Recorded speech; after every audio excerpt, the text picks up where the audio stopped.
So as we work our way through the Clone Wars, we've arrived at one of the more unique points in the political struggle between the Confederacy of Independent Systems and the Galactic Republic. The almost peace talks that ultimately led to the bombing of the Coruscant power grid, and I figured today we could take a look at that crisis as a whole and its implications in the larger conflict. I'm Colin, and this is Sci-Fi Deep Dive.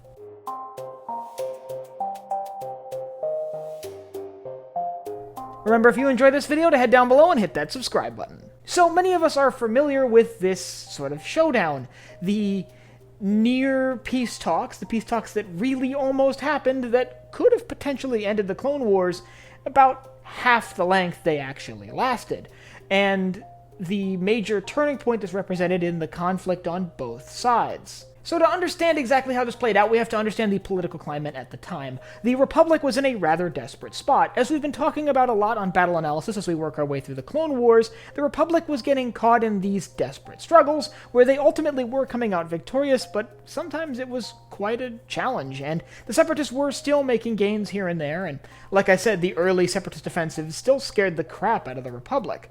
So they were worried about Separatist advances, and kind of worried that the tide of the war could shift. After all, it kind of felt like they were holding the Separatists back with all their strength. So there was a big motion in the Republic to further the war effort. In this particular case, it involved the creation of a much larger unit of clone troopers, a whole new batch of soldiers that would bolster the Republic forces and allow them to gain, well, it wasn't a numbers advantage. A numbers advantage on the Separatist army would have been nearly impossible, but a greater numbers parity, something a little bit closer to the numbers the Separatists had, to allow them to better counter Separatist movements. This would have been a major financial investment for the Republic, which is already financially strained by the cost of creating the clone army and funding the war up to this point. Mind you, they're not just paying for the troopers, but their equipment and the vehicles and sort of organizational structure that these troopers would be operating within. So the Republic is now faced with this major financial decision about whether or not to sort of further their war effort or attempt to de-escalate. Sensing a moment of opportunity where the war could be brought to an end, Senator Amidala took it on herself to carry out some secretive peace talks with Senator Nina Bonteri of the Separatist Senate, which ultimately led to a proposal in the Separatist Parliament that would lead to a sort of offer of peace from the Separatists to the Republic. Now, at the same time, however, it's worth noting, as many of us know, the leadership on both sides in the executive branch, that being Chancellor Palpatine on the Republic side and Count Dooku on the Separatist side, were vying to keep the war going. The war ending at this stage would be really bad for both of these very powerful individuals. So both of them sought to sort of destabilize these peace talks, and the option that was pursued was ultimately carried out by the Separatists when they snuck a series of infiltrator droids onto Coruscant. These infiltrator droids were designed from the ground up specifically for this mission,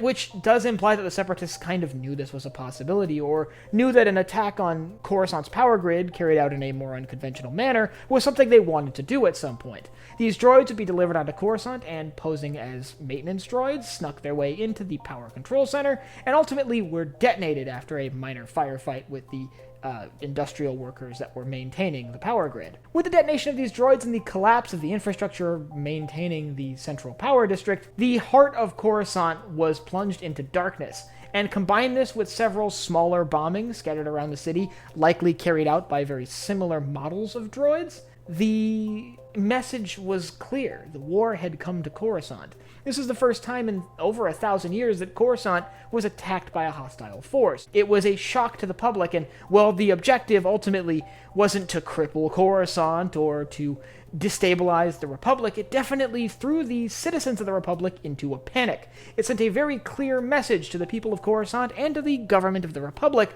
that no world was safe from Separatist attack. A message that was received loud and clear by the Republic Senate that quickly turned down the Separatist offer for peace and proceeded forward with deregulating the banks to allow them to loan the Republic the money to purchase additional clone troopers, something that ultimately would prolong the war and serve the financial interests of institutions that have their roots tying back to the Separatists. All in all, this moment in history represents the closest the war came to ending before the end of the war after the Outer Rim sieges. It was a momentary chance for a peaceful coexistence between both factions that maybe could have been possible. After all, while they both had very different ideologies, they were very similar in a lot of ways, and that raises the question, could both of them have coexisted? Well, to understand that, we have to look at the issue of why the Separatists broke away in the first place. If you'd like to learn about the crisis that led to the Separatists leaving the Republic, I'll leave a link up here to my video on the Separatist crisis,